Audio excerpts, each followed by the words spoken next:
సమయం చూస్తే 10 అవుతుంది. ఇప్పటి వరకు గుడిలోకి ఒక్కరు కూడా రాలేదు. ఒక్కరైనా జాతకం చెప్పించుకోవడానికి వస్తారో 4 రూపాయలు వస్తాయని చూస్తున్నాను. పెళ్ళిళ్ళు చూస్తే ఏమీ లేవు, ముహూర్తాలు అంతకు లేవు. ఎలా గడుస్తుందేమో, నాకు ఆచారం ఏంటో నాకే అర్థం కావడం లేదు. ఏంటో ఏమో. అరే అనిల్గా, ఈ జన్మలో నాకు పెళ్ళి అవుతుంది అంటవారా? పోయిన జన్మల ఎంతమంది నుంచుకున్నానో ఏమోరా, ఈ జన్మల ఒక్క సంబంధం కూడా వస్తలేదురా. పోయిన జన్మల ఎంతమంది నుంచుకున్నానో ఏమోరా, ఈ జన్మల ఒక్క సంబంధం కూడా వస్తలేదురా. పెళ్లి కాకుండానే చచ్చిపోతాను భయం అవుతుందిరా నాకు. ఏ గదేం లేదురా, అయ్యగారి దగ్గర పంప, నీ జాతకంలో దోషం ఉన్నది. పోదంపా. అంతే అంటావా? అంతేపా.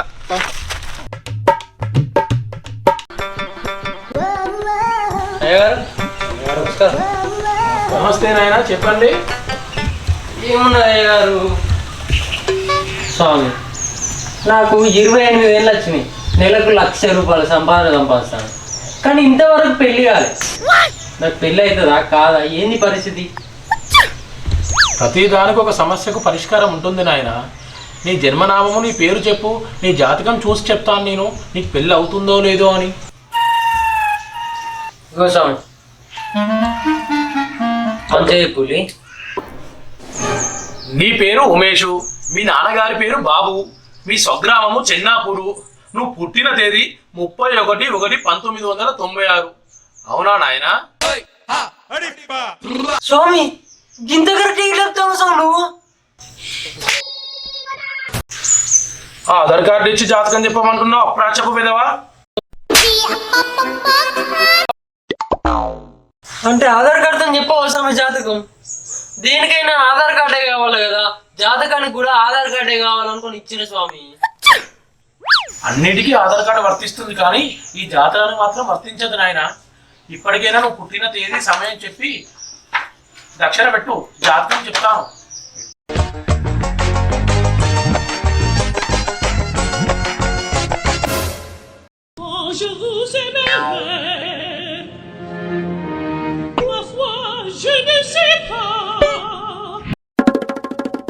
పేన జన్మలో నువ్వు చేయకూడని తప్పు చేసావు నాయన. ఆ ఫలితం వల్లనే ఈ జన్మలో నీకు వివాహ యోగం లేకుండా పోయింది. అబ్బో స్వామి, నీ పైసలు లేకుండా బతుకుతా కానీ పెళ్లి లేకుండా మాత్రం బతకలేను స్వామి. స్వామి, ఎవరురా నువ్వు? ఇంత టాలెంటెడ్ ఉన్నావు. ఎంత ఖర్చు అయినా మంచిది, ఏ పూజ అని చెప్పేది, కానీ నాకు మాత్రం పెళ్లి కావాలి స్వామి. ఏమీ భయపడకు నాయన, ఇంకా 4 రోజులు మాత్రమే నీకు లగ్గబలం ఉంది. ఈ 4 రోజులు గడిచాయి అనుకో, తర్వాత నీకు లగ్గబలమే లేదు. అబ్బో స్వామి, ఇప్పుడు నేనేం చేయాలి స్వామి? తక్షణమే నువ్వు అమ్మాయిని వెతికే ప్రయత్నంలో ఉండు నాయన. ఈ 4 రోజులు దాటిందంటే ఎట్టి పరిస్థితిలో నీకు అమ్మాయి దొరకదు. ఒకటి గుర్తుంచుకో, ఆ అమ్మాయి ఎలా ఉంటుందో తెలుసా? స్వప్న సుందరిలా ఉంటుంది. అదే విధంగా ఆ అమ్మాయిని ఎలా గుర్తించాలో తెలుసా? ఆ అమ్మాయికి శరీరం మీద ఆవగింజంత పుట్టుమచ్చు ఉంటుంది నాయన. వెళ్ళి వెతుకు నాయన, వెతుకు. ఈ 4 రోజులు గడిచాయో నీకు ఎట్టి పరిస్థితిలో ఏ అమ్మాయి దొరకదు, లగ్గాలు లేవు. వెళ్ళు నాయన, త్వరగా వెళ్ళు. సరే స్వామి. అరే నువ్వు తొందరరా, నేను పోతాను. స్వామి, నా జాతకం కూడా చెప్పరా స్వామి? కొన్ని జాతకాలు చూస్తే శని పడుతుందంటారే, అలాంటి జాతకం నీది. అదే స్వామి అట్లా అంటారు. నాలో ఎంతో అంత అదృష్టం ఉండాలి స్వామి. దరిద్రానికి బ్రాండ్ అంబాసిడర్ లా ఉన్నావు నాయన నువ్వు. అదృష్టానికి దూరంలో, దరిద్రానికి దగ్గరలో ఉన్నావు. ఇంకేం చెప్పాలి నాయన నీకు జాతకం? మీరే అట్లా అంటే ఎట్లా స్వామి? ఏదో పరిష్కారం చూడు స్వామి. సరే చెప్తానులే. ఒప్పుకున్న పెళ్లికి వాయించగా తప్పదు అని ఇక్కడికి వచ్చాక చెప్పక తప్పుతుందా? చెప్తాను. ఇంతకీ నీ పేరేంటి నాయన? అనిల్ స్వామి. అనిలా?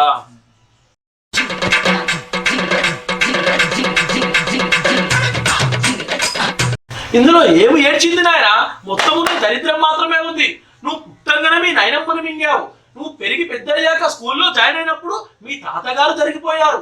నీ వల్ల మీ ఇంట్లో వారికి అందరికీ గండము, ఇంట్లో వారికే కాదు బయటి వారికి కూడా గండమే ఉంది కదా నాయన.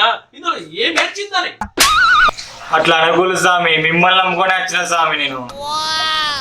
సరేలే, నీకు ఉండాల్సింది సరిగా లేదు. ఏంటి స్వామి? అదే నాయన అదృష్టం. నీకు ఉండకూడదు ఎక్కువగా ఉంది. అదేంటి స్వామి? అదేనయ్యా దరిద్రం. అదృష్టం ఎట్లా రావాలి, దరిద్రం ఎట్లా పోవాలి స్వామి? అవి నువ్వు పోయే వరకు పోవు నాయన, అవి ఎప్పుడూ నీ వెంబడే ఉంటాయి.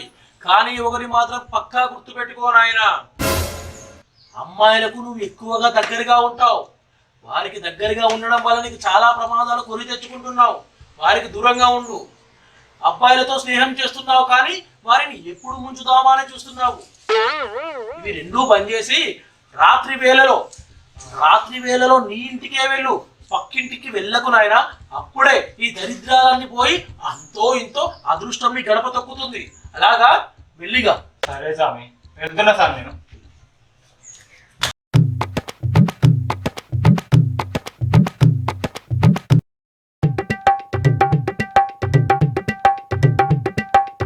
స్వామి నాకు చిన్నప్పుడు బడబడలేదు. ఏం వస్తలేదురా సుంటా? అదే స్వామి మాట. అది సరిగా చెప్పొచ్చు కదరా సుంటా. ఈ నచ్చి ఏ పోతుంది స్వామి, చూసిన పోతే ఎవడు వచ్చి పట్టుకోబోతాను. దానికి నన్నేం చేయమంటావురా? నీ జాతకం అలా తగలెడితే నేను చేసేది ఏముంది? మీరే ఏదో ఒకటి చేయాలి స్వామి. అన్ని దగ్గరగా దొరకాలి, దూరం పోతాను. దానికి నన్నేం చేయమంటావురా? ఆ పోయిన వాటిని నన్ను తీసుకొని రమ్మంటావా ఏంది? నేను తడుచుకుంటే ఏదైతే స్వామి, ఆ నారాయణ పిల్లమైనప్పుడు పూజ చేసి అప్పించారుగా, అట్నే నాకు కూడా దానికి నేను చేసింది ఏముందిరా? అంతా దయవేచ్ఛ. నువ్వు 41 రోజులు నిష్ఠగా పూజ చేయి, నువ్వు అనుకున్నదంతా కూడా సాధ్యమవుతుంది. ఇక వెళ్ళు అంతే. నేను కూడా వెళ్ళి భిక్ష చేసేస్తా. అబ్బా అమ్మయ్యా, ఈ లగ్గాలు లేనందుకు ఎలా రానా పరిస్థితి అనుకున్నాను. వాడు వచ్చాడు, లగ్గం పెట్టాను. ఇంకా 4 రోజులైతే వాడు అమ్మాయిని దొరకబట్టుకొని నా దగ్గరికే పెళ్లి చేయండి అయ్యగారు అని వస్తాడు. అప్పుడు 4 రూపాయలు ఎడికేసుకుంటాను. పెట్టు లగ్గం అయితే పెట్టానులే, వాళ్ళు బాగుంటే సరిపోతుంది.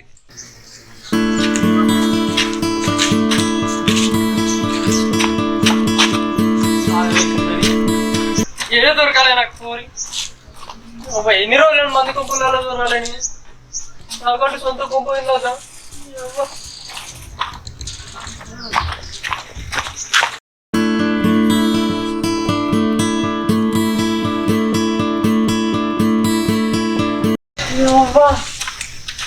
ఊరు దొరుకుతాయి ఎలా నాకు అసలు? ఎల్లైతే కాదా అమ్మా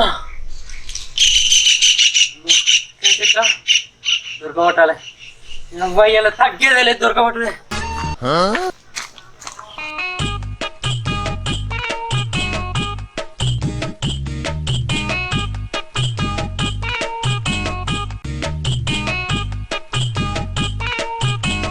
అమ్మతుడు మచ్చ ఎక్క నేనేన్నో మచ్చ వేసుకొని పుట్టినట్టున్నావా?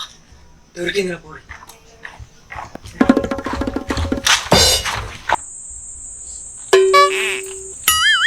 ఇంత అందంగా ఉన్నానే ఏందో నేను, నాలో అలజడి రేపేది ఎవడో వాడు, నా కోసం వస్తాడు పెళ్లి చేసుకొని పోతాడు కనిపించని ఆ మన్మధుడు. మచ్చతోని పుట్టిన పడుసు పిల్ల, నీకోసం వచ్చానే గడుసు పిల్ల. బరిగె పెట్టుకుని చంపుతా బక్క పోరడా, బట్టలు ఇప్పి తంతన్నాడు బక్క పోరడా. అబ్బా బట్టలు ఇప్పిదంతావా? నాకేదే కావాలి కదా. నాకు తెలిసి నేను ఎక్కడో మచ్చేసుకొని పుట్టినాను, అందుకేగా మచ్చున నీ కడికి వచ్చిన. ఏంద్రా బక్క దగ్గ పడక మచ్చగిచ్చాను బాగానే మాట్లాడతాను. చీపురు మల్లేసి కొట్టిననుకో ఒంటి మీద తేలాలి మచ్చలు. మచ్చలు వస్తాయ? నువ్వు కొడితే కాయలు కాసినాయి కాదు, ఎందుకంటే మానిపియనికి నువ్వు ఉన్నావు కదా. మాన్పిత్తా ఒంటి నిండా గొడ్డు కారం పూసి మరి మాన్పిత్తా. నువ్వు మమకారంతో ఏ కారం రుద్దినా రుద్దించుకుంటా, నా ఒంటి మీద ముట్టుకుంటావు కదా, ఆ స్పర్శ చాలు నాకు. వస్తుంది తొండలు తెచ్చి లావలో దొరికితే అప్పుడు అన్ని స్పర్శలు వస్తాయి. అయితే మరి కానీ ఎవరు నువ్వు? ఇటు మొహన్ ఎందుకు వచ్చినావు? ఆవగించినంత పుట్టుమచ్చున్న అమ్మాయి నాకు పెళ్ళంగొస్తుందని అయ్యగారు చెప్పింది. అందుకే ఎత్తుకుంటే ఇది మొగాన్ని వచ్చినా నువ్వు ఎదురైను. ఆగింజంత పుట్టు మచ్చ, గుమ్మడికాయంత తలకాయ, ములకాయంత చేతులు, పొట్లకాయంత కాళ్ళు అని ఉండాలని చెప్పలేదా మీ అయ్య గారు? పొట్లకాయంది నువ్వు అంటే 4 రోజులలో మామిడికాయలు తినిపిస్తా నీకు. మామిడికాయ నీకు అంటే చింతకాయ ఉంటుంది వాడు. అయితే బాగా నోరు వారి నేను తినిపించామొచ్చాను నీకెందుకురా, నేను నీకు తినిపిస్తానా? నీ కడుపు మొగలు పెట్టవాడా? నోరు వారి ఎంతమంది మొగల దగ్గర పోయినరా, మొగలను కూడా ఇచ్చిపెట్టావా అని అడుగుతాను. దౌడపడి చంపుదని అయ్యా మొగోళ్ళ కాడికి పోతారా? బ్రహ్మగారు చెప్పింది నిజమే. మొగోళ్ళు రోజు రోజుకు అంతరించిపోతారంటే ఏమో అనుకున్నా, మిమ్మల్ని చూస్తే నిజమే అనిపిస్తాంది. బ్రహ్మంగారు చెప్పింది ఇన్స్టాగ్రామ్ లో వచ్చేటోళ్ళ గురించి, మా గురించి కాదు. ఏమంటావురా? అరే నువ్వు కూడా ఉంటుందా? వారి నేను ఇన్స్టాగ్రామ్ లో ఉండేది వరంగల్ సైన్మా వీడియోలలో ఉంటారా, నువ్వు అనుకున్న వీడియోలలో కాదురా. అరే నిన్ను చూస్తే అట్నే అనిపిస్తారా? 4 రోజులు అయితే ఆ వీడియో ఏంది మీ లొల్లి? సగం నడువులి. ఏంది పోయేది? నేను వచ్చిందే నా మచ్చ కోసం. నా మచ్చని ఇప్పుడు మిస్ అయిన అనుకో నా జీవితానికే మచ్చ పడుతుంది. అర్థం చేసుకో అక్కిపెట్టే మచ్చ. మీ మచ్చ మీద మన్నుపోయా దుమ్ముపోయా, మీ మచ్చ కాలిపోను కూలిపోను, మీ మొలదారాలేగా ఎందుకన్నా సాగొడతాను ఎల్లు రైక నుంచి. నువ్వు మన్ను పోతే మనసు ఇచ్చినావు అనుకుంటా, దుమ్ము పోతే దిల్లు ఇచ్చినావు అనుకుంటా, కాల పెడితే కాపురం చేసినావు అనుకుంటా, కాపురాన్ని నిలబెట్టుకుంటా, ములదారం తీసి 3 ముళ్ళు ఎత్తా నిన్ను మన్ను పడతా. వారి నీ తనుకు ఇద్దరు అనిపిస్తాయి కదా, అది తండ్రి అంటే నువ్వు మనమైతే అంటావు. వారి నీకేమైతుందిరా? మచ్చలేని నా కోసం మచ్చేసుకొని పుట్టిందిరా. నాకున్నదే 3 రోజులురా, దాన్ని మనవాడాలని నా అనుమాను తలపిస్తాందిరా. నీ తనుకు ఇంకెంతమంది నడిపిస్తారా నీ తను? నాకున్నదే 3 రోజుల టైంరా. ఈ 3 రోజులల్లా పెళ్లి చేసుకోకపోతే నాకు పెళ్ళే కాదురా. నువ్వు ఆగురా బాంచండి. మీరు ఎందుకు వచ్చిండ్రు? ఏం మాట్లాడతాను? మీ బాధ ఏంది చెప్పండి ముందు. నీ అవ్వానికి ఇంకా అర్థమైతే లేదా అనే? ఆవగింజంత పుట్టుమచ్చున్న అమ్మాయిని పెళ్లి చేసుకుంటే నా జీవితం మంచిగా ఉంటుందని అయ్యగారు చెప్పిండే. అందుకే నీ దగ్గరకు వచ్చిండే నేను. నా అందరి నుంచి రాలేదా నువ్వు? నా మచ్చ చూసి వచ్చినావా? నీ ముఖంలో మచ్చ తప్ప అన్నం మీద ఒప్పుతానే. ఇప్పుడే సెట్ చేసుకుంటా అంటే ఏమో గెలుస్తానవేంద్రా. నాడు నాడు నీ మోను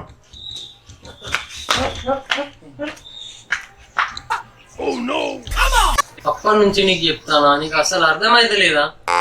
నా జీవితంలో మచ్చున్న అమ్మాయిని పెళ్లి చేసుకుంటే కోటీశ్వరుని అవుతా అన్నాడు, మంచిగా సంసారం చేసుకుంటా అని అయ్యగారు చెప్పింది. పెళ్లి చేసుకుందామని అంటాను అప్పటి నుంచి. నువ్వు చెప్పటి అన్ని నీ లాభాలే, మరి నేను చేసుకుంటే నాకేం లాభం? 2 చేతులు కలిస్తేనే శబ్దం వస్తుంది. నన్ను పెళ్లి చేసుకుంటే నీ జీవితం కూడా మంచిగా ఉంటది కదా, అట్లెందుకు ఆలోచిస్తలేవు నువ్వు? నువ్వు చెప్పేటి అన్ని మంచిగానే ఉన్నాయి కానీ నేను నిన్ను ఎట్లా నమ్మాలి? నువ్వు నన్ను నమ్మాలంటే ఏం చేయాలి? చాక్లెట్ కొనియన్నా, బిస్కెట్లు కొనియన్నా, ఏం కొనియాలి? మైసూర్ పాక కొనియన్నా, ఆఖరికి నువ్వు కొని అంటే మోతిచూర్ లడ్డు కూడా కొనిస్తా. ఏం కొనియాలి? అబ్బా మోతిచూర్ లడ్డా, అదంటే మా చెల్లెకి చాలా ఇష్టం. అది కొనిచ్చినందుకే మా చెల్లె కొంచెం లేచిపోయింది. సరే నాకు ఆ లడ్డుతో పాటు బంగారం వడ్డాలం కావాలి, బంగారం నెక్లెస్ కావాలి. అది కొనిస్తానంటే నేను నీకు బంగారు వడ్డానం బంగారు నక్లీస్ ఏందే? నీకోసం కేజీఎఫ్ సినిమాలో బంగారం మొత్తం తీసుకొస్తా. నువ్వు దా పెళ్లి చేసుకుందావు ఫస్ట్. ఎందుకు